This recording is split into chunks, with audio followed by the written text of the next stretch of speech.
All right, welcome.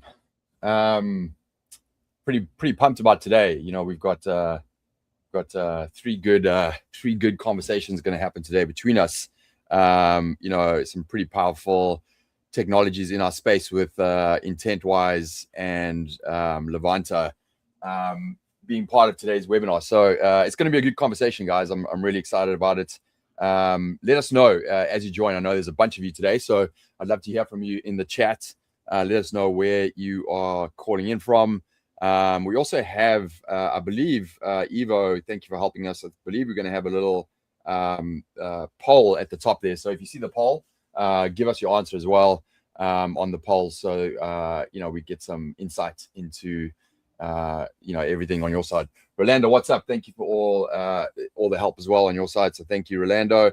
And guys, don't be shy. Let's hear from you. We want to make sure that we are really engaging and answering your questions. We've got some real experts here to chat through today's topic. So today is Amazon's growth in the AI era. We're going to be talking about structured listing engineering. We're going to be talking about LTV, AMC, a whole bunch there. But let's do a quick welcome while everyone's coming. Deborah, always good to see you there. Thank you, Deborah, from Texas. Hopefully the rain is not too crazy by you, or maybe it's done. Srinath, what's happening? You want to do a quick intro and just tell us what you're talking about today? Yeah, no. Thanks, John, for having me on. I'm usually based out of San Diego, but happen to be in Minneapolis with some family obligations, and this is how it looks in the summer. So Amazing. Yeah. But intent-wise, what we are trying to do here is, from a brand's perspective, we all know that marketplace commerce is dependent on a lot of signals that tend to be pretty fragmented: advertising, retail, Amazon Marketing Cloud, so on and so forth. We have been on a mission to build a unified AI-ready data foundation, and then on top of that, also help with advertising execution. Today's conversation is going to be about Amazon Marketing Cloud, a super important asset that Amazon has exposed to all advertisers, but yet it is pretty dramatically underleveraged, I would say. So we'll get into that in a bit. Awesome. Yeah, dude, I'm super excited. And, I've been seeing a lot of the stuff that you have been doing and just how, as a technology software set, you're embracing the AI side, and it's super cool. So I'm excited about that. Richie, what's happening? Where are you right now? And give us a quick high level on what you're going to be covering. Yeah. So I'm in beautiful New York City. I can hear the Nice. sirens right outside my house, actually. Hopefully you don't have to hear them. But yeah, I'm Richie. I'm the Vice President of Marketing here at Levanta. You may have heard of us, but if you haven't, we are an affiliate creator platform for brands that sell across Amazon, Shopify, and Walmart. Most of you probably do sell on Amazon, so we'll focus mostly there. But today I'm actually going to be talking quickly about how you should be looking at your marketing channels. And this is not just specific to creators and affiliates, but pretty much all channels, and that's through the lens of LTV and why it's important. But you'll get to hear more about the specifics, and feel free to ask any questions. Cool. Yeah. And I'm going to be talking a lot about structured listing engineering, and, if you structure things in the right way, how a good AI can actually get the signals from that and use it. And that AI being Alexa for shopping, Cosmo. We'll be talking a little bit about that. I'll be starting mine off with a little bit of some data sharing from some latest publications, which I think is really interesting. So again, hi guys, see a bunch of people coming in here. Keep it coming. Questions, please drop them in here. The way we're going to roll today, this is one of our favorite series that has really good responses from our combined audiences. It's around looking behind the Amazon curtain, really sharing true expertise from people in the space, right? And we obviously have some great experts today. So that's our goal, is to share and educate and share on that front. But the questions will obviously help with the education as well. So keep the questions coming. It can be anything. You've got real experts here that can help you with your business over the next 45 minutes to an hour. We keep it pretty slick, right? I'm going to chat for 10 to 15 minutes, pass it over to Srinath, and then we'll pass over to Richie. We'll answer questions as we go, and we'll leave some time for Q&A at the end. But I'm not dragging this out for an hour and a half, 2 hours. Don't worry. To the presenters, I know you appreciate that, and I'm sure the listeners as well really appreciate it as well. So cool. All right, let's get going. So I'm going to jump in here. again, answer the poll. There might be some assets in there. I see some questions coming in. So keep that coming. I'm going to share my screen and get going. Let's roll. And again, Richie and Srinath, if you have questions as we go, you guys are more than welcome to bring up your questions as well. I'm going to get my screen going.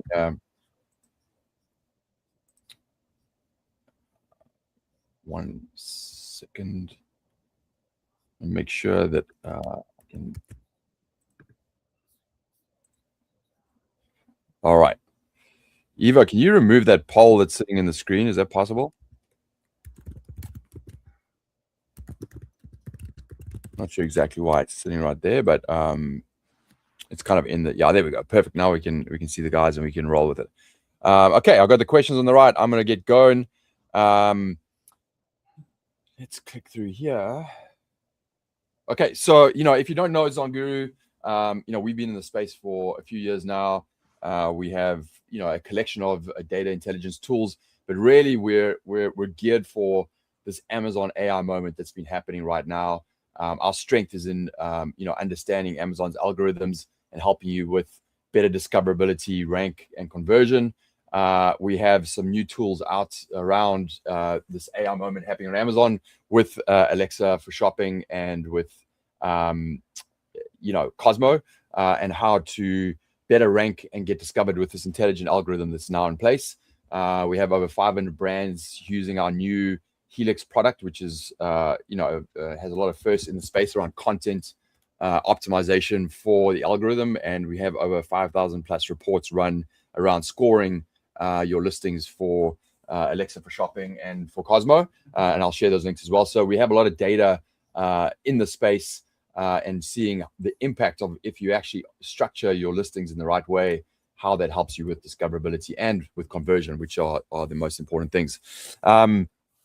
So what happens when structured listing engineering data meets AI that can actually use it, right? And we're talking specifically about the intelligence of Cosmo and Alexa for shopping. So I'll be talking a little bit about that later on. But I want to start off with usually what I like to have is an unpopular opinion. And the one I have for today, which relates to the data I'm going to show you in a second, is rank alone doesn't win Amazon anymore. Recommendation does. And recommendation is decided before the ad ever runs. So, I 90% agree with this. Obviously, in the recommendation side, which I'm talking about conversational search like Alexa for shopping, ads are now becoming important in there, but it is not the main driver of how you can get recommended, right? And so really understanding that there is this new kind of shelf that we call around the conversational side and how you get recommended by the intelligent algorithm and things that you need to do to take advantage of the opportunity is absolutely critical. So this is some stats, right? So I'm sure Srinath, Richie, you guys saw this last week, but Marketplace Pulse, showcased a study that was done. I think it was done over 2,000 brands, 12,000 Alexa for shopping queries, things like, instead of like queen mattress, it was like, what is the best queen mattress, right? Looking for a recommendation through the Alexa for shopping conversations. And I was pretty blown away by some of the stats that were shown there. This one here was incredible. This is part of our thesis as well, right? And we see it, but 63.9% of the picks that were made in the recommendations by Alexa for shopping were outside of the top 10, right, of organic rank, right? So we see this a lot, right? You can do a search like that, queen mattress, and you'll see the organic rank and uses the cheapest products at the top, etc. You do it with Alexa for shopping, and you're getting better quality, better types of products that are being recommended, right? 40.9% were outside of the visible page one results. And what's interesting is only 14.3% of the ones that were recommended actually had ads, sponsored ads running. The rest were really like having organic rank, right? So it was a pretty interesting bunch of stats. And I think the important thing there to understand is, this intelligent algorithm, Cosmo, that driving this AI experience, the recommendations, Alexa for shopping, it can be intelligent in how it recommends, and it's looking for that conversation from you or the signals from your content so it can better match you, right? And if you're not providing the signals and the rich data that it needs to be recommended, you're missing out on that recommendation, right? And this is obviously totally clear here that this is what's happening, right? So the impact of this new channel is absolutely being felt within the space. And that came through on a separate study as well, presented by Commerce IQ around Prime Day. And it was basically saying, hey, like, it's what we see, right? Sessions are down in general. Like, obviously you see that on Google with AI recommendations, but even within, with the impact of Alexa for shopping, which they attribute this to, is that now there's less sessions that you're getting around your search results pages, right? But when they get to your page, because the decision is already being made before they get to your PDP, conversion is up, right? The recommendation is being made. The decision is 80% made before they get into the PDP. So, your PDP's job is to make sure that you're sending the rich text to the algorithm, and then obviously to help with connection and conversion. And clearly, your images there are really critical in helping with the final conversion, including the price, right? But even price can be recommended up front. So really interesting to see the impact of AI in the space, right? This is clearly a big thing. We've talked about this, 370 million shoppers. And by the way, guys, I didn't start my timer, so I'm going to make sure that I put this on and just keep me. I'll put 10 minutes here because I know I'm in. 370 million shoppers already using Alexa for shopping, 6 billion projected. We know that this July 27th change to the title is coming. That's clearly a move to have more structured data from Amazon. That's why they did it. It's not for the user. It's so that they can clean things up and they can use AI to better recommend stuff. And obviously the branding of Alexa for shopping back in May 13, right? So now we have these three shelves, right? We have rank, which is clearly the search results page is not going away. That's, keyword intent-based searches. There's the ad side of it, right? And that is certainly starting to bleed into the recommendation side. I'm sure, Srinath, you're going to talk more about that as well. And that's going to grow even more. They're clearly not going to miss out on that opportunity. But you have this left-hand side, which is like, hey, this is the stuff that we know. But the recommendation era is truly an opportunity. And it doesn't necessarily mean it's a paid opportunity, right? If you can really structure your content in the right way and be the first movers, you will get that recommendation. We saw that from those results. 40% are not in the top 10, but they're getting recommended, right? That's also part and parcel of some people actually optimizing their content and others that are just sitting pretty at the top, not yet. And we see that with the Cosmo readiness reports all the time, right? So how do you actually, what is the AI reading? It's reading the Cosmo side, right? There's a technical mapping to that, and it's certainly, everything else that we've done before, like keyword optimization, obviously not keyword stuffing, sales velocity, all of those kind of things are important. And then you have this buyer Q&A, Alexa for shopping side, and this is from all the research that we see and the reporting, the biggest gap, right? If you don't know how to reverse engineer and make sure that you're answering the right common questions around researching categories, buyer decision making, and then even some of the long tail questions there, if you can't structure your content in the right way, you're going to miss out on it connecting the dots and making sure that you are the recommendation, right? There's 4 things you should optimize for. Semantic coverage, I'll show you that in a second. The technical side, we do that a lot with keywords, Q&A coverage, back-end eligibility, and then audience fit. So there's the about you part of Amazon now as well. So you see that in results, right? Where they are profiling your actual account and then recommending it based on your interests, right? And so the more you can understand your target audiences and optimize for the different types of avatars, the better chance you have of showing up. This is the kind of scores. This is accurate right now. We're seeing on the technical semantic product knowledge mapping about a 69 out of 100. Honestly, that's below average, like 70, 75, 80. You should be in the 90s on that side with technical mapping. And then the biggest gap is on the buyer Q&A side. So if you're not structuring and making sure that you're answering the right questions, that's where the biggest gap is.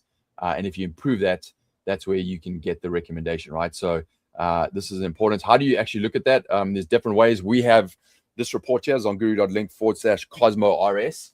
We'll drop that link in the chat as well. You can run the free reports. It'll give you your score, but it'll also then break down, like, on the technical mapping, how do you score?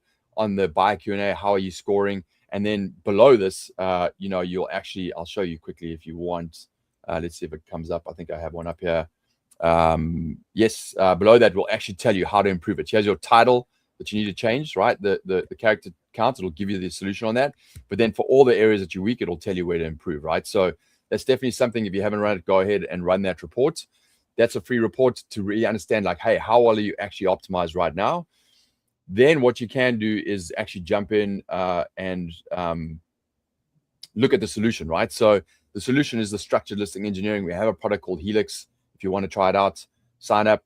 It's, you can run your brands, your products, they're all free. You just pay for the credits at the end for the transformation. This is the technical mapping that we will map before. I've shown this before. I'm not going to dive into this too much. I'm not here to kind of just overly demo the product. The buyer Q&A, this is a lot of testing and years of how to understand to reverse engineer the buyer Q&A side, which we do. The Helix, certainly will help you with creating your brand tone, importantly around positioning and how to position your product, which helps with the conversion and how do you communicate the right things of what customers actually want. And then we structure your content and your listing and your image side for better AI readability and conversion at the end of the day. And we get some amazing results from that. This is the kind of score. This is the Huel brand. It was at 54 and now it's 97. You can see that inside of the product. I'll give you a link to sign up for the Helix product at the end. If you want to try that out, you can certainly jump in and just start testing it. We also have on the Helix side, we have MCP access. And Srinath, I know you're big with that as well. But you have a UI and you have your data. Your data, obviously, in the technology world today is more of your moat. Certainly the UI is a little bit, but you can now, go beyond just the UI of the actual product. And with the MCP access, there's a whole bunch of other things you can do for your own personal use cases or additional use cases. We can do things like reformatting, for other platforms outside of Amazon. You can pull brand strategy documents if you want. I've got all of this in a MCP workshop I did. And obviously you can even do images from our actual prompts. We give you the prompts and the solution on the listing side, but you can certainly through MCP. This took me 7 minutes to run. This was Huel, which is I sold for 1.1 billion or something. This is their current stack. You can just run it and you can get a brand new stack of images and A+ content very easily if you want to run that through the MCP. I always like to show the image one because, it's pretty cool to see just the strategy of how things are created. Like we have a very important focus on the narrative that's told in the images because it's now so important, right? 80% of the decisions made before you get into the PDP. The PDP is to validate. They look at the images, you buy with your eyes. What's the narrative? So the hook, the promise, the proof, the moment, the experience, the trust. We bring this through in this narrative that's told throughout there and strategically understanding how to position your product, right? That it's not just 40 grams of protein. It's actually a full, complete nutrition. Like that was a critical thing, getting things from reviews, right? So you'll see, this is wild because I ran this obviously on a brand that's got pretty good images, but when you run it on some of the other ones that are not that great, it's pretty wild to see the final solution. So you can get the image controllers. I'll give you a link, and actually in the post-webinar follow-up, you'll get a link to all of our templates on the image controllers. You can even actually see it inside of, this is our platform, right? Where you run all your brands, you can run the products, the transformations, and your MCP access and your actual Seller Central can be connected right here as well, right? So, and actually, if you go into the Helix framework right here, you'll be able to see all of the MCP libraries in here as well, right? We have a whole bunch of MCP stuff in here as well. So once you get in, you can check that out as well. Okay, I'm almost at time right now. I hope, the education part up front of sharing the stats was to make sure that to help with a penny drop, right? Like this is such a critical thing to do now that shelf is growing. And if you optimize listings, you get results like this, right? Increase in sessions, even though sessions overall are going down, just by changing that, you're getting the recommendation. Your sessions are going up 18% conversion rate, 13% niche rank. If you want an offer on this, you can get 25% off for your credits that you purchase in the next 48 hours. So on guru.link/Helix. We'll drop it in the chat as well. Try that out. But, just start with the readiness report, run a few free optimizations to see what it looks like. Look at the results on that, see what you should optimize, and then you can do it yourself or jump into Helix and it will do it for you, both on the content and image side. It's incredible to see, with those tools and the power of even a connection to ChatGPT or MCP, what that can do for your overall structured listing and your content that is now, sending the right signals to obviously AI, the AI shelf, but obviously helping with the ad side and your typical organic search results as well, right? So it's going to help across the board for sure if you get in there and get that done. And then, by the way, if you want access to the template library and the workshop, you just literally screenshot that or just use your phone and you can get straight into that. It's free and you can download all of those on the back end as well. Good. That's my time, guys. I hope that was helpful. I know there's some questions in there. I'll have a look as we jump in and I'll look at some of those questions and we'll certainly address it at the end as well. Yeah, Shrinath, what is happening? Thanks, John. Let me just go ahead and share my screen before I dive into my presentation, and let me While know. you do that, I was going to ask you, John, do you feel like with the lack of AI visibility, two things is like, maybe some underdogs got some opportunities that they weren't able to do with traditional search. And then two, I guess those folks that were, ranking number one, but were maybe not showing up in the AI visibility. Like, did you guys feel pressure to spend more on ads because of the lack of that traffic or that lost traffic? Yeah, on the first one, yes. I think we're seeing it across the board. Like we have a lot of just from our brands, right? A lot of mid sellers, right? Who are always, chasing the mecca of page one across a bunch of terms, and they've done optimizations, and we see that improvements in everything, rank, obviously sessions, and then conversion rate, right? And I think it's just, there's a whole bunch of things happening there. One is, because of this intelligent algorithm, you don't have to overstuff your listing full of, gobbledygook that doesn't make any sense, right? You can actually create a listing that makes sense, that connects with users, that semantically places keywords in the right way. You have this beautiful listing that can actually breathe and connect, and then you have your images that goes with it. So you're getting all the rank and you're getting the exposure, and through the product, the technical knowledge graph, it's actually semantically mapping it to even more keywords than you potentially would have had. So we're seeing an overall improvement there. But you're getting the recommendation on Alexa. So yes, we see that improvement. So this is the opportunity now. Like, so many brands are still not doing what they need to do, and you can do it before everyone else, right? So that's important. And top brands, yeah, I mean, there's always that, we don't understand why year over year we're down, right? Like, how do we do more? Pushing more on PPC is certainly, they see that as well. So yeah, I agree with both of those points. John, I had one other quick question. Today, I think if your on-site search experience on Amazon versus through Alexa shopping, it is different. And there's a lot of conversation about preparing for those two in two different ways. But if you would assume that Amazon is going to get the power of LLMs into the traditional search experience too, do you see a world where these two just completely converge and we're all having just one conversation? Yeah, it's an interesting thought, and we think about it all the time, and we see Amazon testing this all the time, right? Like I've shared previously, there's searches that I'll do on my mobile, and it will just literally load Alexa for shopping directly without showing the search results page, right? So we see that happening. We see in Alexa for shopping, how many products they're starting to recommend. Sometimes it's kind of looking like a search results page inside of Alexa for shopping, right? Obviously, you have sponsored posts starting to happen in there. We don't see summaries like on Google yet, right? But I think those are all things that Amazon is going to test, and they're testing aggressively and constantly, right? They haven't, in my view, they haven't moved away from the traditional search results page as quickly as I thought it would have, and I bet it's a lot to do with, when they test, they've got to make sure they're making the money on the back end, and there's obviously sellers are being looked after, right? And I think the general shopper who comes onto Amazon is still that very intent-based shopper, right? It's like, hey, I want this, I just type it in, I get it, and I move forward, right? And so I think if they're not going to move away from that traditional kind of search results too quickly, especially with intent-based searching.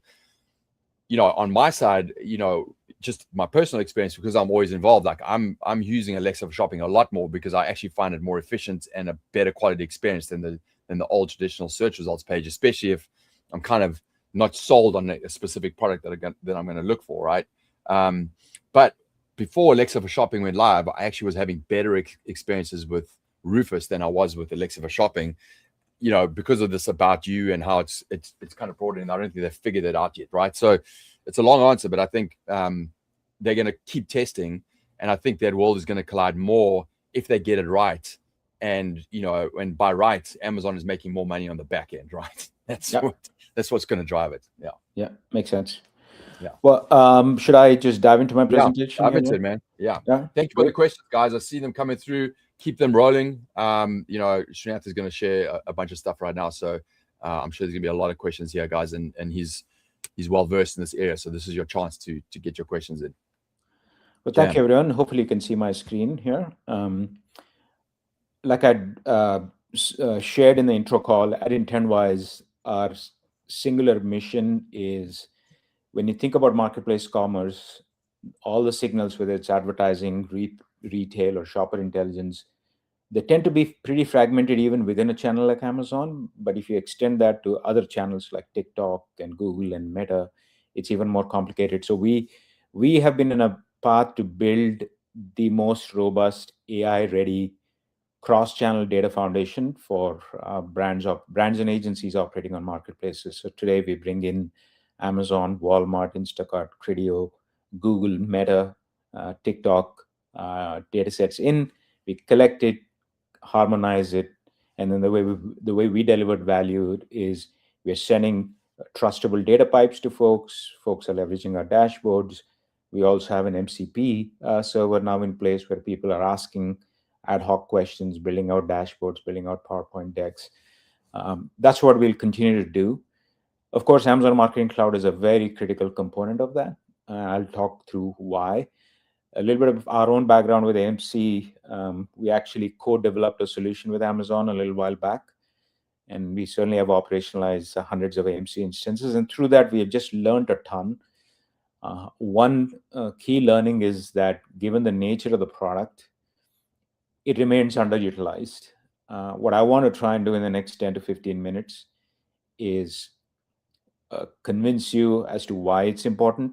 And I'm sure the audience is at varying degrees of adoption, but that will be my focus. So let's dive in.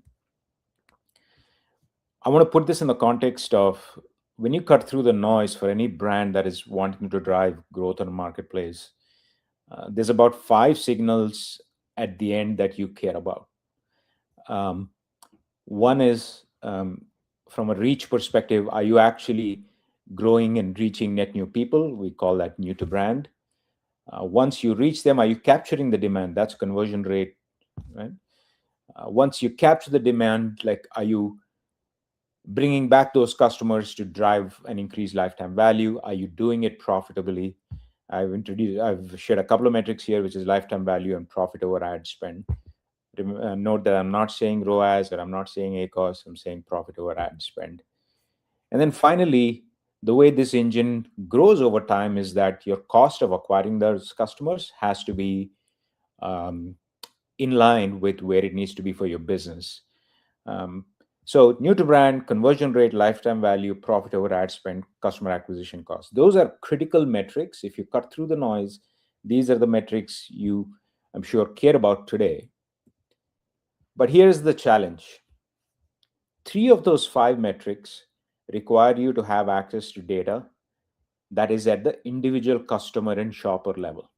Okay. Otherwise, you don't know how to calculate NT in new to brand. You don't know how to calculate lifetime value. But where do these signals exist? This is exactly where Amazon Marketing Cloud comes in, right? Amazon Marketing Cloud is the only place where you have performance metrics down to the shopper level. Let me peel the layer a little bit and walk through a basic kind of view of what actually sits inside Amazon Marketing Cloud if you are not fully aware. Here is a made-up shopper journey, right? Let's say I'm buying a vacuum cleaner or any other product. You might have seen a DSP impression, maybe clicked on an ad, clicked on a couple of sponsored ads, added to a wish list, added to a cart, and maybe bought the product. All this could have taken, I don't know, a week, 2 weeks, a month. That's typically how shopping works in most cases. The way to think about Amazon Marketing Cloud is every single event, all the way from impression to conversion, is now available in Amazon Marketing Cloud, and it is available at the individual shopper level. For example, I shop regularly on Amazon. I have a unique ID. It's called user ID, and every one of these events is captured within Amazon Marketing Cloud, tied to me. Okay. A simple way to think about it is AMC is a combination of shoppers like you and me, and all their interactions. Interactions fall under two buckets: advertising events and shopping events. Examples of advertising events: searches, impressions, clicks, conversions. Examples of shopping events: I won't read every one of these, but you get the idea. Pretty much anything and everything a shopper is doing has been captured in AMC. A quick note on the data sets, right? So there's, of course, ads data that came free by default every time you have an AMC instance. By the way, if anyone on this audience is doing advertising and do not have access to AMC, that's probably the first thing you should go address. It's available for free to you in console. There's a second data set, which is, non-advertising data, all your organic sales and a few other things. It used to be paid. Good news for everyone here. I think it was a month ago or a month and a half ago. They made this data set free for the rest of the year. And the third data set is for those of you, for example, that might have a D2C presence. You might have questions around, hey, I want to understand the overlap of my D2C with Amazon. Or you might say, look, I don't want to spend my money on all the folks that are already my customers on my D2C side.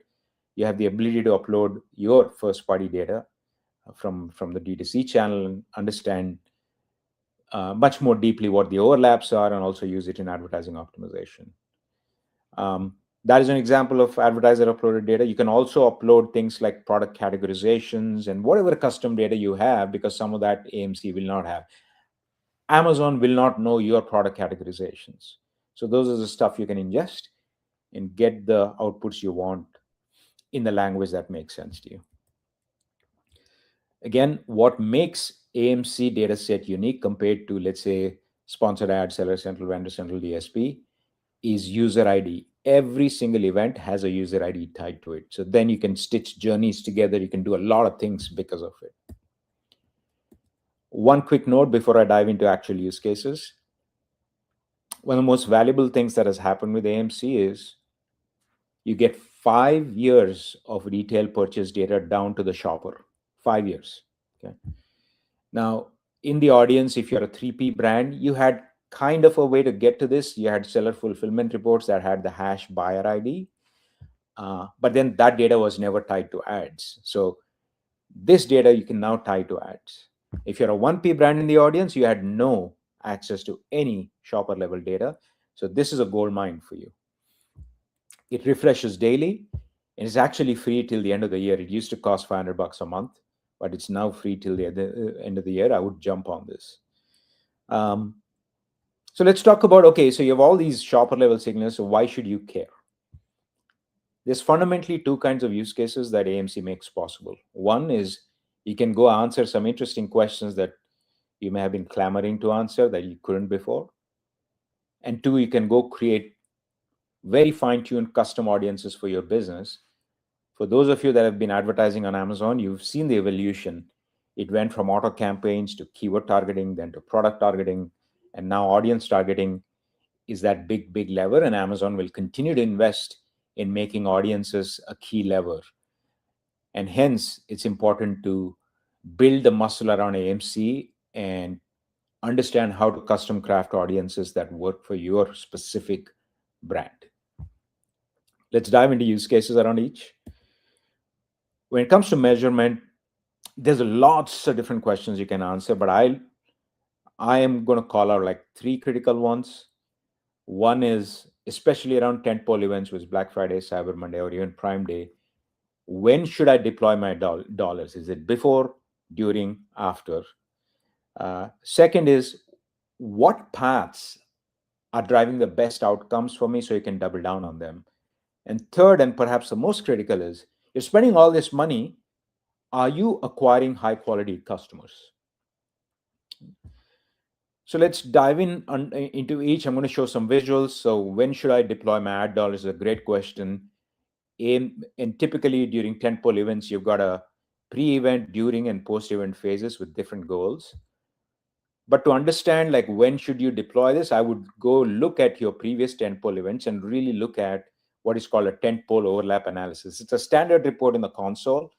What you get is a spreadsheet on the IntentWise platform. We've done visualization around it. Literally, as you can see on the left, are different combinations. So by cohorts of people, for example, the way to read the first row is that's a row where people got exposed to ads in the lead up to the event as well as event day. But this gives you an idea of what type of exposures could drive the best outcomes for you. Um, I would recommend you do that with the previous Prime Day, the previous Black Friday, Cyber Monday, as you decide what you want to do with the upcoming tentpole events. What paths drive the best outcomes? I've got three flavors. One is the standard by campaign type. AMC allows you to look at your paths to conversion and figure out what paths are driving the best outcome. Is DSP doing anything for you? Because all the standard reporting is all last touch. So this will give you a better understanding of what paths make the most sense. This one is another derivative of path analysis where we now have views where that'll tell you by product, where are people abandoning the funnel? How many people abandoned the detail page view? How many people abandoned after add to cart? In fact, we have it by ASIN as well. It's super helpful to understand where the drop-offs are. Maybe there's a content problem. And B, it's a great jump-off point to go create audiences. You could say, look, go create the audience of people who saw my product or added the product to the wish list, and let me go create a lookalike audience. So great jump-off point for audience creation. And then the last one I want to cover on path analysis is last touch versus first touch. Standard reporting, again, is last touch, but I highly recommend you compare last touch versus first touch. You often see surprises here. There are campaigns that they may not be getting appropriate credit. Here's a view where last touch was attributing revenue to these three campaigns, but the first touch changed that and is attributing a lot more revenue to DSP, Fire TV campaigns. In fact, this happened specifically with a brand where the last versus first touch revealed that the Fire TV is doing a lot more than what it looks like, and the brand actually doubled spend on Fire TV ads. And finally, like the quality of customers. The way we think about this is there's two parts to it. What is the quality of first touch, new to brand versus new to brand, revenue per customer, customer acquisition cost, and what's long-term value. AMC allows us to construct LTV, or at least get close to constructing LTV versus CAC ratio. This is kind of the holy grail of anyone that spends ad dollars, and you want that ratio to be in a good place. Ideally 3 or above, you're doing well. Anything below, you may want to be optimizing where you're deploying your ad dollars. There's more details here that you'll see in the slide deck, but in the interest of time, I'll accelerate through this. But the point I want to make here is oftentimes the best ASINs, especially during tentpoles, are not the ones that are driving the most sales. And AMC can allow you to unpack that. John, how am I doing on time? You good? Yeah, you have a couple more minutes. Yeah, all right, no worries. Cool. So that is measurement, right? So I want to jump into audiences. Again, there's lots and lots of things you can do, but what I recommend is think about audience creation in 3 buckets: acquisition focused, conversion focused, and retention focused, right? So, and I have examples on each bucket. So under acquisition, things like, and these are examples only, and I've called out the most used ones in purple. Audiences exposed to your DSP campaigns but never bought. Great audience to create. Lookalikes of high value customers in the last 180 days. I'm not going to read every example here, but you get the idea. On the conversion side, people have added to cart but not purchased. On the retention side, high value. Now, high value could be defined by you, right? Maybe it's lifetime value based, maybe it's frequency of purchase based, whatever it might be. Creating that audience, targeting them in sponsored products, especially using bid boosting, can do wonders for you. Here's a quick example of a case study. Lavazza, which is a coffee company that I'm sure everyone's familiar with, they were getting a lot more exposure out of DSP than sponsored ads, which makes sense. So what we did was we helped them construct the DSP audience that hasn't yet bought and targeted them through sponsored ads and bid boost on them by about 30%. We saw a 10 percentage point lift, almost 30% of where they were at in new to brand sales on the campaigns that we use the bid boosting on. We've done similar things here. A couple more case studies will become available to you when we share the deck. In the interest of time, I'll skip these, but just very quickly, how can IntentWise help you? There's a couple of things we do. Like I said before, we co-developed a solution with Amazon. We have a pretty sophisticated tech platform that does a number of things that the AMC console doesn't do. Lots of pre-built insights, queries, audiences, ability to schedule them, pipeline the data out, build dashboards, introduce your own product categorizations and sub-brand classifications, easy upload of first-party data. And last but not least, we have a MCP server where either from Claude or Copilot to ChatGPT, you can start asking questions and get back AMC insights.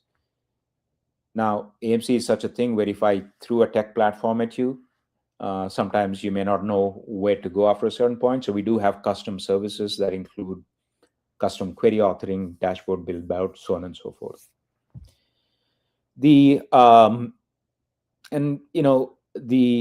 my email. Here is the QR code if you want to get a demo or want to chat more. That we'll also share it in the comments. But I want to leave you with this. Maybe you want to screenshot this, but 3 critical measurement questions that AMC can answer that you should always be asking, and 3 buckets of audiences that you should be thinking about creating and targeting and experimenting with. And all this is only possible because of AMC, and that is because AMC is the only place to get signals at the shopper level. There's no place else to get that. With that, dude, I mean that's I really hope everyone's listening there, and that was some very epic insights. If you think of it from a marketing perspective, what I covered is like on the content side is the baseline, right? Like if your baseline isn't good, everything you do on top of that is not going to work as well. But like, yes, there's opportunity in the baseline with getting discovered, right? And organic and discoverability AI. But, this idea of data insights to drive your decision-making and attribution, which is always the mecca of marketing, this is where people need to listen up and take it on, right? Because majority of sellers are going to be overwhelmed by that and looking at AMC, and they're just going to get the white noise, and they're not going to know how to really use it. But if you can really understand how to use it, IntentWise is going to help you guys with that. And you can really see the impact of that. There's massive opportunity there that people are missing out on. So very cool. That's if you want to drive your business and you're sitting there struggling, this AMC deep dive will absolutely unlock a lot for you on the business side. So very cool.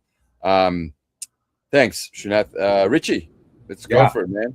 Absolutely. Thanks for sharing those insights, Srinath. Like brings me back to my old ad tech days of talking about attribution for the last 10 years, man. It's like still people need to solve it, DSPs and SSPs and RTBs and all the fun stuff that goes with that. All right, let me share my screen, folks. I don't want to bore you with all our fun acronyms. But I am going to bring some acronyms to the conversation. That's LTV. So before the end of the session, folks, my goal is to make sure that you have a different point of view of how you could be looking at, your marketing channels. And I'm going to use affiliate and creator marketing as an example of a channel because it is sometimes misunderstood sometimes, especially with sellers, and I understand like margins are getting a lot tighter. there's a lot of pressure points in your business that you have very little control over, i.e. like tariffs. We've talked about AI visibility, and many other things that you're probably like, oh, how do I actually make money on this, right? And then ad costs are going up, and you're now fighting for attention. And so affiliates and creators, I know for some folks might be a new space. You may have tested it at one point. Maybe you saw success. Maybe you didn't get success because you weren't, maybe because there weren't creators that were interested in you, like what's going on. And so what we found is that in the affiliate creator space specifically, people sometimes feel challenged of being able to offer a higher commission. So if you're not familiar with the commission, it's essentially a percentage of the sale that you are going to pay out to the affiliate or the creator for helping you drive a sale. So you're not paying for impressions or clicks like other types of channels, which are still just as important. It's a low risk, high return channel, but it does involve a lot of humans. So it's not guaranteed that they'll actually promote your product. So this is going to help you kind of unlock how to think about working with creators. But also you can take the same framework and apply it to other channels like paid media, etc.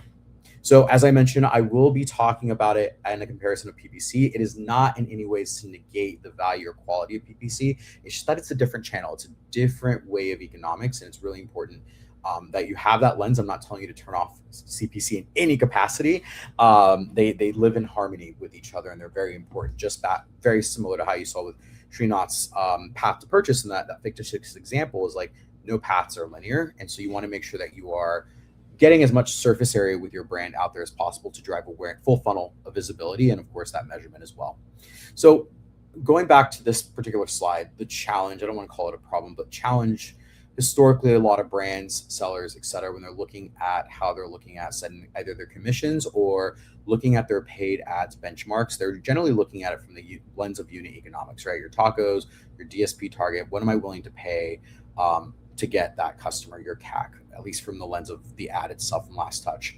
On the affiliate side, you might apply that same methodology. And what ends up happening is that you're not as competitive as other brands. For example, we'll use a supplements brands for the duration of this session. As you know, supplement brands generally have fairly larger margins, just fairly a lot more affordable product. And so you might see some supplements brands sometimes give up to 50%, and in some cases even as high as 100% on the commission. You're just like, what? They're crazy, but there's a strategy behind that. And so I just want to kind of compare the two channels here. Again, this is not to negate sponsored ads or PPC. They're just important, but they're just a different type of engagement with a consumer or shopper. So the way I like to think about it, PPC or paid ads is very much like your faucet. The second that you turn that budget off or that faucet off, the traffic also goes off. With creators and affiliates, they're posting content for you on an ongoing basis, given that they're willing to post that content, and they're helping you drive awareness and impressions, and of course traffic to your listing or your PDP without you actually ever having to pay for that. And even if you stopped working with that creator, guess what? That content lives on forever and has a long shelf life. So it helps drive visibility. With PPC, it's a brand talking about yourself. On the creator side, it's a third party, which is a little bit more trusted. Again, as I've already mentioned, with PPC, you're paying for the clicks, sometimes impressions. It ranges depending on what kind of DSP or what type of ad model you're using. With creators, you're only paying for the sale when it's made and completed. Again, as I mentioned earlier, like a faucet, the second you turn that off, the creative goes off. With creators, that stays on forever. And with creators, there are also various types of formats of creators you can work with. So you can work with listicles. So that serves a specific purpose within the buying path to purchase. Traditional creators and influencers like TikTok, Instagram, YouTube, etc., to large publishers like tier 1 publishers. So think like Wirecutter, CNN, BuzzFeed. So you're actually able to push and work with various types of creators. And I use creators as an umbrella term for different ways to get your brand out there in a more organic looking way than traditional PPC ads, but they do work with each other quite harmoniously. Also, it gives you a competitive edge, especially in crowded markets, because you have a human talking about your product versus yourself. And of course, as you know, with more sellers on Amazon and other marketplaces, it's becoming more saturated, especially as the holidays come. Demand's going to be a lot higher. So that means that your ad costs are going to increase because demand is higher as well. Sometimes you also have repeat customers click on your branded ads, and that's not generally good because you want to drive new to brand type sales. Sorry, that was a long-winded comparison, but I just want to walk you through that so you have a lens of understanding of that, because I know we're limited on time. So let's take this journey here. I won't spend too much time on here. This is very similar to Shriyant's journey, but really compares what you might see for a PPC only journey versus a creator journey, and what that means for your wallet and your margins. Here particularly, you might see a shopper, search for best air purifier. They see your ad, they click on it. You've already paid at that point in the path to purchase, and maybe they make the purchase. We're not sure. But then with the creator side, they maybe search for it. Maybe they did see an ad, but didn't click on it. They saw you featured in 3 different listicles. They maybe saw a TikTok creator talk about you. And maybe they had some multiple trusted recommendations from within their home or friends or network. But you didn't have to pay for a single dollar of any of those impressions. You only had to pay for it when the actual conversion happened on Amazon.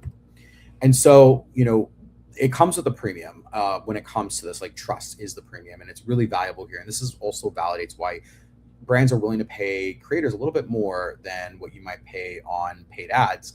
Again, higher return, low risk.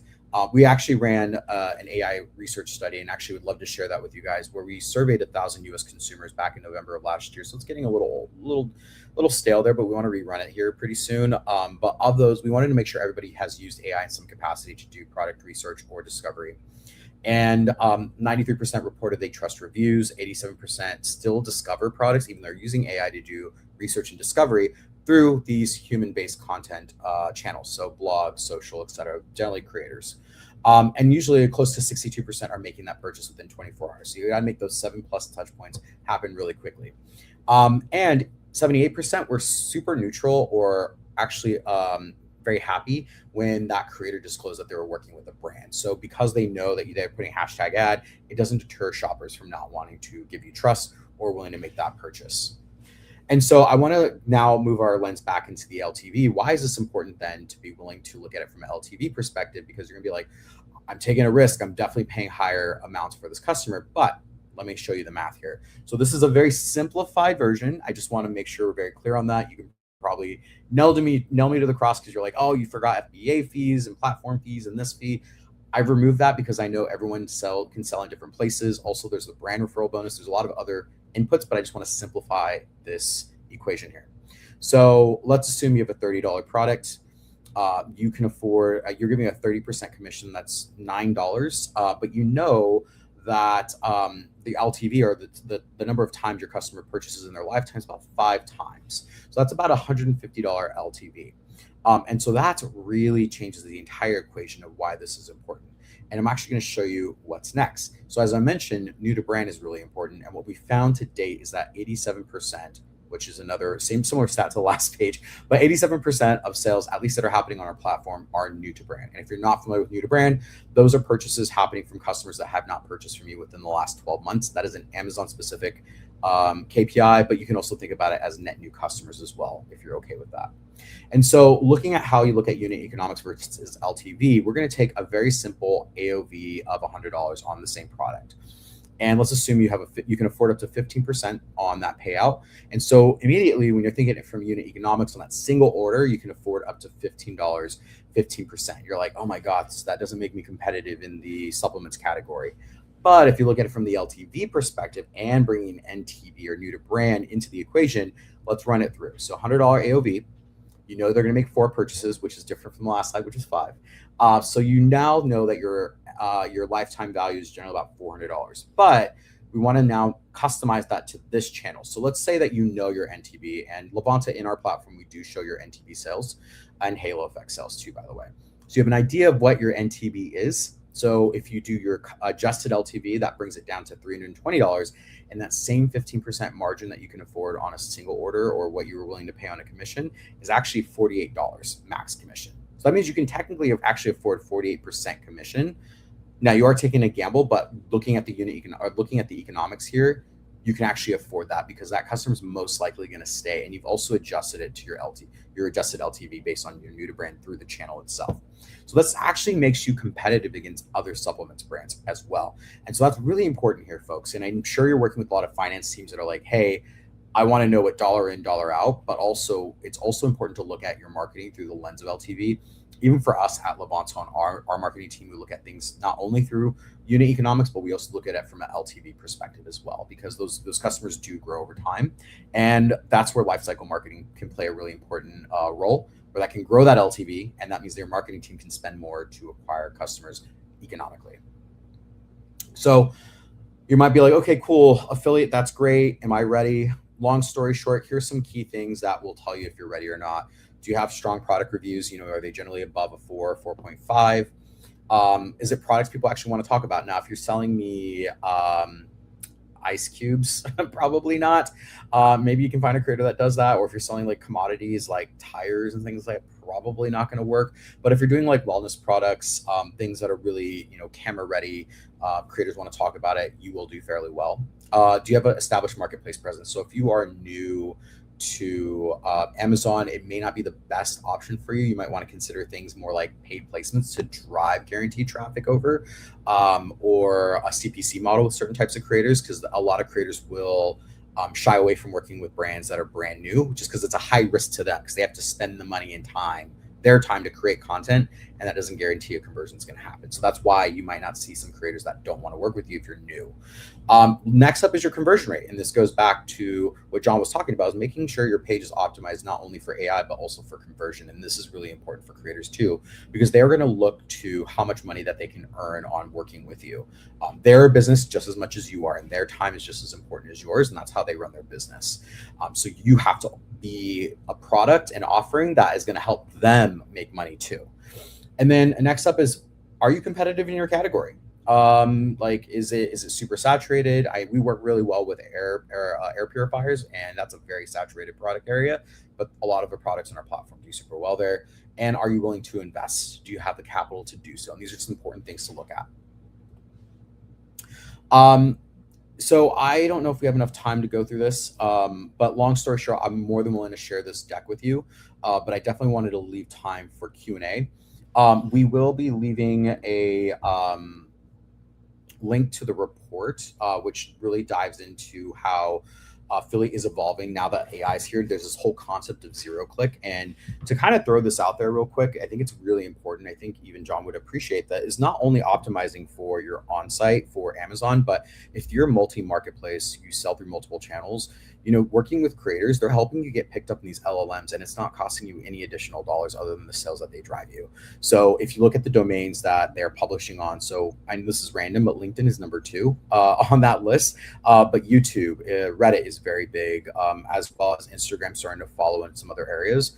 A lot of those places are being essentially indexed, sourced, and then eventually cited and help you actually show up organically through channels like ChatGPT, Claude, etc.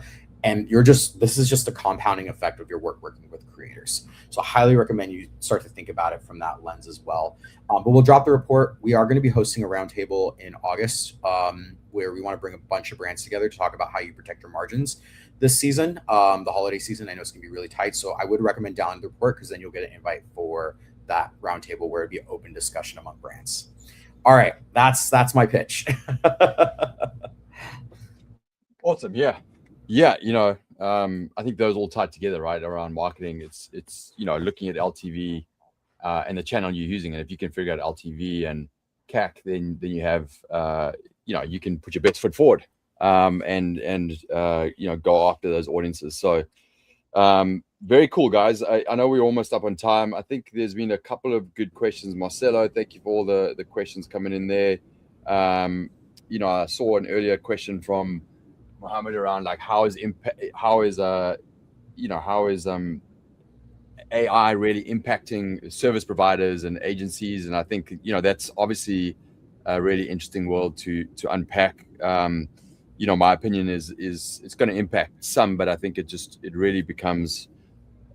pushes service providers and software developers and platforms to develop something even more valuable than just a UI or a showcase of results, right? And I think it's really interesting once you crack that, once you add in the layers of MCP connections and everything else, how much more powerful your technology and your software becomes. So I think it's it's the world might be slightly different and harder for some, but I think it's going to create a lot of our technologies even more valuable and more powerful, which is great.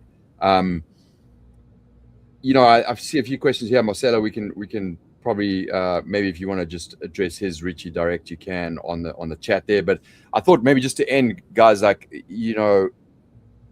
this world of what you've talked about today, are you seeing impacts in those areas from AI or specifically on Amazon, like Alexa for shopping, and how AI is impacting that? Like, for example, Srinath, are you seeing in AMC, are they starting to address that in some of their tracking and reporting in terms of, the impact of conversational search or anything around there, or sponsored ads that are appearing in Alexa for shopping? Are they starting to really release, insights around that yet? Maybe that's an area, or just, in general, from the AMC perspective, how do you see AI impacting that? And then I'll come to you, Richie, and I can talk to that as well. So maybe just one comment on that would be great, and we can close it out. So thank you again, everyone who participated. There's some good questions there. The links are in the chat here if you want to get access to those playbooks. And maybe start with you, Srinath. Yeah, I mean, I think the signals from the shopping agents, they're not yet in AMC. But the way they are evolving AMC, where they are trying to make it the center of all measurement. And by the way, AMC got looked at as some sort of a complement or an additional thing on the advertising side. And thinking about it that way is a huge mistake at this point, because it's got a lot more retail data in it. The questions you can answer go well beyond just ads. So short answer, no, not today, but I don't see why they would not bring in those signals as those signals become clean and measurable for them. I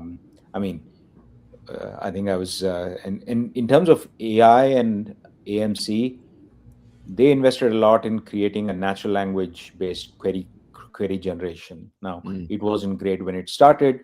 It definitely got better. But with most things around AI, you still need to validate, which means that, yes, it simplifies your job. You can just say, hey, go build me an audience that does ABC, but you still need to verify what it produced. So that's where what I would recommend is just building the muscle around what the heck is AMC. By the way, Amazon has a great free certification course.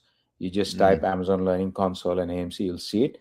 I would highly encourage everyone to go through that, no matter what level in the org you are, just so that you understand what's possible and you know what to ask. Very cool. Yeah, very cool. Richie, any comment around that and the lens of AI over your kind of specific area of affiliate partnerships and marketing? Yeah, I mean, overall on the AI side, it's like, it's kind of cliche what I'm about to say. Is like it changes like daily. So anything we say to you right now, I just heard this the other day from somebody else. This is not even my original comment, but like I feel like AI saying that. But like, long story short is like, this might not even be relevant in a week. So constantly be trying to like stay on top of it and try to learn from other folks as much as possible. I know I'm trying to stay on top of that. I do want to quickly answer Marcelo's question, if that's okay. I see he's in there, and I see Marcelo. I think you probably sell, I think if I've noticed correctly, his watches, Mito Swiss watches. So I know that's more of a premium product. So there's a couple of ways on the approach of the strategy there. You can take the strategy of like, hey, I have a whole, like you might not have a repeat purchase on the individual watches, but if you have other products within your offering that are maybe not watches, accessories, etc., where you want to upsell them on those, I would definitely focus more on the unit economics of that individual piece, or increase it with the hopes that they buy additional products in your catalog. So there's a couple approaches there, but I'm happy to reach out to you directly and talk more about that. Awesome. Yeah. And I think from my side, maybe the AI side of Alexa for shopping, obviously it's changing constantly in terms of the user experience and the customer journey of how they go through. But at the end of the day, it's measurement, right? And so how do you measure the impact of this channel? And clearly there's nothing, released by Amazon yet on that front. And the typical A/B testing of a listing is not going to test your AI discoverability, right? And so, this is an area that we're diving into a lot, and we'll be releasing some cool things around measurements in the future.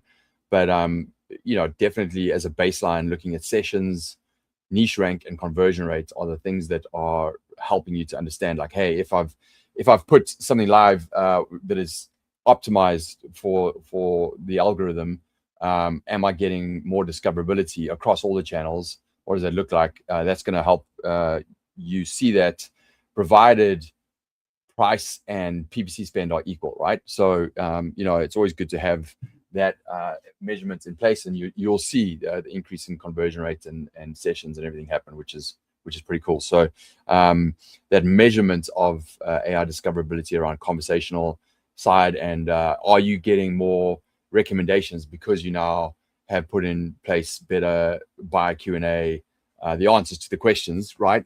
Those are things that need to be fleshed out in a lot more detail, and we have some cool stuff coming out on that. So very cool, guys. Thank you again for jumping on and sharing your insights. We have a lot of registrations today and some live listeners and some good questions in. But again, always encouraging everyone to bring more questions. This is a series that we showcase at least once a month. We bring on partners. If you want to hear more about it, you can sign up at our newsletter. We have a newsletter link. If it's not live here, we might include it in our post email. On LinkedIn, we're always posting on there, so you can follow me, John Tilley, on LinkedIn, and you'll see a bunch being posted there for future ones. And certainly Srinath is very active there, and Richie on LinkedIn, so follow them as well. Just here first, because if you react first in this new world, you have the opportunity on your side, right? And so we're all hustlers here, so let's make it happen. Thanks, guys. Appreciate it. Have a great day. We'll follow up with everything, and everyone listening, appreciate it, and good luck out there, and finish the year strong. We'll catch you later. Cheers.